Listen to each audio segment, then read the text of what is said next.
made this 1-pan, high-protein, Indian-inspired chicken casserole for dinner last night, and it was so good that I'm gonna make a second one today and bring to a friend that's having a baby on Monday. I love this recipe because you can put chicken in it or you can leave it totally vegetarian. In both ways, it is delicious.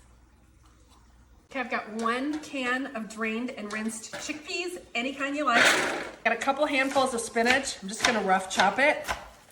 You don't even have to, just doing it because I feel like it. Spinach. I have 1 8-ounce package of paneer cheese. I'm just gonna open it and chop it into blocks. Now at this point, I'm gonna add some chicken, but you don't have to. You can make this vegetarian. You can also use raw chicken or cooked chicken. Last night when I made it, I used raw chicken because you cover this and you bake it for 30 minutes so the chicken will cook. When I'm making the one today, I just happen to have some pre-cooked rotisserie chicken. I'm gonna put some curry powder on here. You could use spicy curry powder, but this is going to a new mom, so I'm using the mild.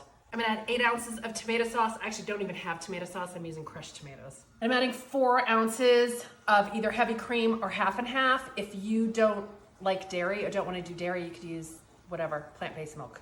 Actually smells really good. I'm just gonna stir it all together. I'm gonna cover it with foil.